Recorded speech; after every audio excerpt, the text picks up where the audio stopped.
पहले हम भी भाजपा के एक कार्यकर्ता थे। यहाँ तक कि मैं बोल रहा हूँ, मोदी जी जब प्रधानमंत्री बने थे तो हम स्कूल का फीस ना भर के हम बूंदी गाठिया बांटे थे अपने सोसाइटी में। कार्यकर्ता थे, भाजपा के कार्यकर्ता थे। ये लोग गमछा लेके नई कोटी लेके लोगों को उल्लू बनाते रहते, कब तक बनाएंगे? हम मोदी का मुखौटा पहन के घूमते थे, लेकिन जब रियलिटी फेस हुआ कि इट्स नॉट फॉर ए विजनिक सरकार, ये कोई विजन की सरकार नहीं है, ये जुमलेबाजी की सरकार। चमचों के तौर पे यूज करेंगे, ले जाएंगे, भाखरी लंगर खिलाएंगे और 100-500 दे के निपटारा कर लेंगे। जुमलेश्वर महाराज का कोई भरोसा नहीं है।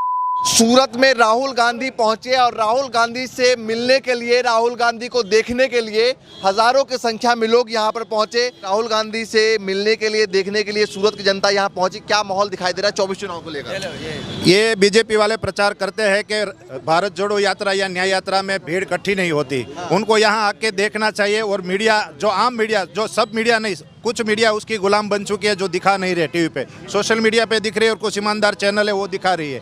भारत जोड़ो यात्रा में लोग भीड़ खूब जुड़ रही है, लेकिन मेरा अविश्वास है और लोगों का भी अविश्वास है कि जिस दिन बैलेट पेपर से चुनाव होगा उस दिन बीजेपी वालों को भागने की जगह नहीं मिलेगी। वो सीधे जाएंगे नित्यानंद के पास।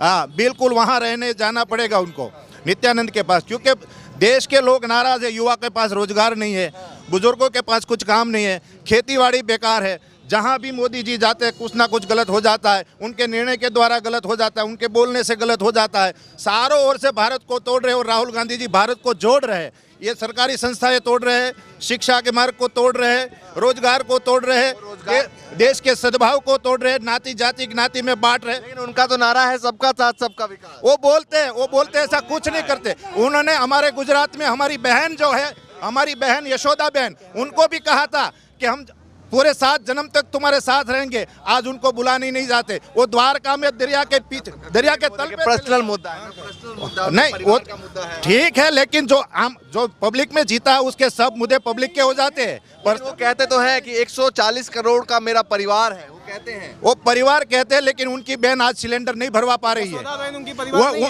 उनकी बहन आज सिलेंडर नहीं भरवा पा रही है, और बच्चे पढ़ नहीं पा रहे, और आदमी को रोजगार नहीं मिल रहा। मैं देख रहा हूं कि आज कांग्रेस के शासन में ली हुई गाड़ी के आज पेट्रोल नहीं आदमी भर सकता, पंचर नहीं करवा सकता। इतना भी रोजगार रहने नहीं दिया। और अंबानी की शादी आपने देख ली ना, वो कुछ नहीं देखा दे।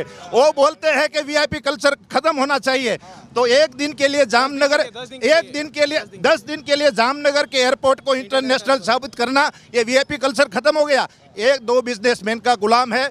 सादी भाषा में गुजराती में, कल एयरपोर्ट को इंटरनेशनल बना, गुजराती में बोलूं तो दलाल की सरकार है ये, लोकशाही की सरकार नहीं। राहुल गांधी जिस दिन आएंगे लोगों का भला होगा, लोगों का भला होगा। हर बार लोगों ने कांग्रेस को हटा के देख लिया, हर बार बेकारी आई है। जब कांग्रेस आती है तभी मोदी जी कहते हैं, कहा था कि भाई साल में 2 करोड़ रोजगार देंगे, अच्छे दिन आएंगे, और तमाम वादे किए। तो धरातल पे क्या? उसने बाद में कहा कि आप पकोड़ा तलिए, उसको रोजगार मानते हैं। जो जीविका है और रोजगार में उनको फर्क नहीं पता है। मैं भी अनपढ़ हूँ, 5वीं पढ़ा हूँ, लेकिन मैं दूर रहता हूँ, क्योंकि जो पढ़े लिखे लोग हैं उनको पता रहता है कि देश कैसे चलाना है। ये लोग गमछा लेके, नई कोटी लेके लोगों को उल्लू बनाते रहते, कब तक बनाएंगे? आजकल वो क्लिप लिखकर सामने बैठकर भी पत्रकार से बात करें, उनमें भी वो गलत हो जाते हैं। झूठ ज़्यादा दिन चलता नहीं। और जिस दिन जनता की सरकार आ गई, बीजेपी वालों को नित्यानंद के देश में ही जाना पड़ेगा। सही में आप 5वीं पास है? सही में 5वीं पास? बिल्कुल 5वीं पास हूँ। मैं गांव में 12 साल का था, मैं डायमंड में काम पर बैठ गया। तो 12 साल का लड़का कहाँ तक पढ़ा होगा आप सुन ले। लेकिन बातचीत से तो लगता है आपने ग्रेजुएशन कर रखी है। देखो, कांग्रेस के साथ रहता हूँ, धार्मिक महापुरुषों के साथ रहता हूँ, कांग्रेस के साथ रहता हूँ और महापुरुषों के साथ रहता हूँ। कांग्रेस ने मुझे हिंदी बोलना सिखाया, लोकशाही क्या होती है वो बताया। कांग्रेस हर अनपढ़ आदमी को भी सिखाती है और पढ़े लिखों को मार्गदर्शन देती है, वो कांग्रेस है। एक बात बोल दूं, राजनीति की सनातन कांग्रेस है, बाकी के संप्रदाय आते और जाते रहते हैं। कांग्रेस सदा रहेगी और आखिरी में सबको सनातन की ओर जाना पड़ेगा। ऐसे ही कांग्रेस की ओर जाना पड़ेगा सबको। ये बताइए कि अभी जो 400 के पार कह रहे हैं बीजेपी, उसमें लगता है कुछ कम? देखिए, सोनिया जी जब वाजपेयी जी से लड़ रही थी तब लोग बोल रहे थे कि वाजपेयी आएंगे, शाइनिंग इंडिया, वो प्रमोद महाजन सब नारा लगा रहे थे। किसी को विश्वास नहीं था कि सोनिया गांधी जी आ जाएंगी, लेकिन धरातल पे लोग जब नाराज होते हैं तो पलट हो जाता है और राहुल गांधी की सरकार निश्चित रूप से बनेगी। चलिए, यूथ है, बताइए कितना भरोसा है राहुल गांधी पे? और जिस तरीके से राहुल गांधी कह रहे हैं कि हम लीगल गारंटी देंगे, ऐसे तो मोदी जी भी बोलते हैं। नहीं, देखिए एज इट इज 2014 से पहले 2014 से पहले हम भी भाजपा के एक कार्यकर्ता थे। यहाँ तक कि मैं बोल रहा हूँ, मोदी जी जब प्रधानमंत्री बने थे तो हम स्कूल का फीस ना भर के हम बूंदी गाठिया बांटे थे अपने सोसाइटी में कि मोदी हमारे गुजरात के प्रधानमंत्री कार्यकर्ता थे। नहीं, भाजपा के कार्यकर्ता थे जी। हम मोदी का मुखौटा पहन के घूमते थे, लेकिन जब रियलिटी फेस हुआ कि इट्स नॉट फॉर विजनिक सरकार, ये कोई विजन की सरकार नहीं है, ये जुमलेबाजी की सरकार है। क्योंकि मान लीजिए कि आज इतने सारे पीएसयू सेंटर, आईआईटी, एनआईटी से लेके इसरो से लेके डीआरडीओ से लेके एसीएल से लेके एचपीएल तक ये सरकारें राजीव गांधी की सरकार, इंदिरा गांधी की सरकार, कांग्रेस पार्टी की सरकार ने बनाई है। आज एक भी पीएसयू यूनिट हो जो इंटरनेशनल लेवल पे ग्रो कर रहा हो, मोदी जी बता दे। और दूसरी बात, वो जुमला फेंकते हैं मेरा परिवार।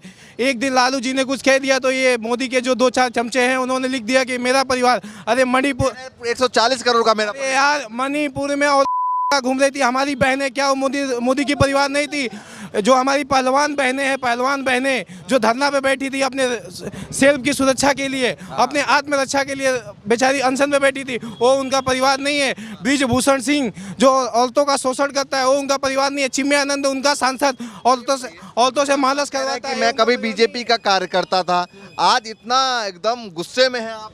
देखिए, बात गुस्से की नहीं है, बात यह है कि हम एक मिडिल क्लास परिवार से बिलोंग करते हैं और हमारे जैसे जितने यूपी बिहार के युवा हैं उनको ये लोग खाली कार्यकर्ता के रूप में यूज़ करते हैं। जो हमारे यूपी बिहार के नेता है वो भी, जो बीजेपी के यूपी बिहार के नेता है वो भी हम लोग का भला नहीं चाहते हैं। वो खाली चमचों के तौर पर यूज करेंगे, ले जाएंगे, भाखरी लंगर खिलाएंगे और 100-500 दे के निपटारा कर लेंगे। आज हमारे यूपी बिहार के बच्चे थाली प्लेट धोते हैं, थाली प्लेट धोते हैं यहाँ पे। यार कम से कम जितना कर रहे हो, यदि यूपी बिहार का कोई नेता यहाँ आगे बढ़ा है तो उसको आगे तो बढ़ाना चाहिए। और ये बोल रहे हैं 400 पार। अरे अभी चंडीगढ़ का मेयर का इलेक्शन हुआ, वहाँ अनिल मसेह 20 सीट कांग्रेस पार्टी और आम आदमी पार्टी की सीट थी, 20 सीटें, 20 में से उसने 8 हमारे कर दिया। जब ऐसे ही जीतना है तो ये जुमलेश्वर महाराज 400 क्या 500-600 बना के जीत जाएंगे। ये जुमलेश्वर महाराज का कोई भरोसा नहीं है। ठीक है, आप बता दीजिए आप क्या कहना चाहेंगे? बीजेपी ऐसा बोल रही है कि हमें स्पष्ट बहुमति ये जनता दे रही है, तो कांग्रेस का नेताओं की जरूरत क्यों पड़ती है लेने की? क्यों वो लोग में पढ़े लिखे नहीं है क्या? इसलिए कांग्रेस का एमएलए एमपी ले जाने की जरूरत पड़ती है, क्योंकि उसको सरकार चलाना नहीं आता है। सरकार बीजेपी वाले को इसीलिए बताइए, तीन बार तो तीसरी बार प्रधानमंत्री बनने की बात कर रहे हैं, 2 बार तो बन चुके हैं। अब तीसरी बार का उसका सपना छोड़ दे बीजेपी वाले। नरेंद्र भाई मोदी जो बोल रहे हैं कि हम प्रधानमंत्री बनेंगे और 400 पार करेंगे, उसको बोल देना। ये बारडोली की जगह पे से मैं बोल रहा हूँ, बराबर 190 पार नहीं होगी बीजेपी की। हाँ, ये मैं कंफर्म के साथ बोलता हूँ। क्यों कि आज खेडूत दुखी है तो युवा धन भी दुखी है, तो जो बच्चे पढ़ रहे हैं ना वो भी दुखी है। और घर की औरतें जो बोतल है ना, जब वो 400 की मिलती थी ना, आज 1200 की मिलती है, औरतें भी दुखी है। किसी का घर चलाने वाले की किसी को वो नहीं है क्या औकात। पहले है ना 10,000 भी घर में होते थे, 10,000 घर में होते थे ना तो घर चल जाता था। आज 25,000 भी होते नहीं चलते, क्योंकि बीजेपी सरकार बोली थी कि हम लोग अच्छे दिन लाएंगे, अच्छे नहीं बुरे दिन लाए। आज मेरे खेडूत भी बेरोजगार है। 2022 में दुगनी आवक नाम ले रहे थे, खेडूत तो आ गए हैं, तो हल लेकर आए हैं साथ में। पूरा हम लोग 2024 में राहुल को लाने वाले हैं। किसान का जो है, देखिए किसान के रूप में हल बना के लाए हैं। हाँ, बना के नहीं, अपना है ये हल से ही खेती होता है, बराबर। तो खेडूत का मेन साधन तो हल है। और देखिए राहुल जी हमारे धान बो रहे हैं, तो वो जो एमएसपी पे भाव देने वाले हैं वो पक्का गारंटी है कि वो मैक्सिमम रिटेल प्राइस देने मोदी जी भी बहुत सारी गारंटी देते हैं। कहाँ दिया है उन्होंने कि देश के किसान बॉर्डर पे लड़ाई कर रहे हैं, उसको घुसने नहीं दिया जा रहा है, उसके दीवारें खड़ी कर दिए, खिले डोब दिए गए। किसानों के साथ इतना बेसलूकी से पेश आना कोई सही थोड़ा है। भारत देश में जब अंग्रेज देश छोड़ के गए थे तब भारत देश में गेहूं नहीं मिलता था, अनाज मिलता नहीं था, हमको विदेश से लाना पड़ता है। तब जाके किसान को कैसे आगे बढ़े देश में। किसान क्या सोच रहे हैं? देखिए, आप गुजरात से हैं? हाँ, गुजरात से, मैं सूरत से हैं। तो ये बताइए, गुजरात में इतने साल बीजेपी की सरकार रही, मुख्यमंत्री रहे मोदी जी, इसके बाद आप लोगों ने प्रधानमंत्री बनाया, कुछ तो देखा होगा? कुछ नहीं देखा है। उन्होंने जो 15 लाख का वायदा किया था लोगों को, भारत देश की जनता को, उसी में लोग भ्रमित हो गए थे, तब जाके उनको बिठाया था 2014 में। अभी 24 आने वाली है, भाजपा जाने वाली है। अच्छा, हाँ, 24 लगता है। क्या लगता है आप लोग युवाओं को, क्या लगता है? युवा बेरोजगार है। महिला अभी तकलीफ में है, कब क्या हो जाए पता नहीं है। हर दिन महिलाओं का रेप होता है। 12,000 जैसी महिलाओं का गुजरात में रेप हुआ है, उसका कुछ अता पता नहीं है। बराबर ये सरकार बोल गुजरात को तो मॉडल बताते हैं। ये सारा झूठ है, सब जुमला है, दूसरा कुछ नहीं है। अच्छा, मॉडल कहाँ पे है? गुजरात में घूमो तो पता चलेगा कौन सा मॉडल है। सारे गांव में घूमो मॉडल नहीं दिखाएगा, कोई मॉडल दिखाई नहीं देता है। नहीं है। नहीं है। बताइए जरा। हाँ सर, मैं सूरज सचिन से बोल रहा हूँ, देवी दर्शन सोसाइटी से। हाँ। हम वहाँ 2001 से रह रहे हैं। हाँ। मोदी जी बोलते हैं भ्रष्टाचार खत्म करेंगे, काला धन नहीं छिपने निकलने के। हाँ। और वो लोग बिल्डर के साथ मिल के आज हम लोग का जबरदस्ती घर तोड़ा जा रहा है। अच्छा, हाँ, हम लोग कोर्ट सूरत में ही जबरदस्ती 100 लाख 1 लाख 1.5 लाख 80,000 90,000 दे के भगाया जा रहा है। और यहाँ के जो विधायक हैं, सांसद, उनको वहाँ से सबसे मिले, CR पटेल से मिले, संदीप देसाई से मिले, संदीप देसाई से भी मिले, CR पटेल से भी मिले, हर नेता से भी मिले, लेकिन कोई सुनवाई नहीं होने वाला है। बोलते हैं कि तुल अवैध है। राहुल की यात्रा में आज आप आए हैं, क्या सोच के आए हैं? उनके सोच के ये आया कि उनकी आवाज़ में सुन रहा हूँ कि सबका न्याय दिलाएंगे, इसलिए मैं आया हूँ ताकि हमारा भी न्याय मिल जाए। वहाँ पे हम लोग का लोग ना कई सारी उम्मीदों को लेकर यहाँ पर पहुँचे हैं, जैसा कि ये बता रहे हैं कि भाई वहाँ पर आपने फ्लैट लिया था। देवी दर्शन सोसाइटी सचिन हाँ। सचिन कंड है। अब क्या दिक्कत हो रही है? वहाँ बिल्डरों की दबदबा है। अच्छा, और हमारी सुनी नहीं जा रहा है। डिस्ट्रिक्ट कोर्ट में हमारा केस भी चल रहा है।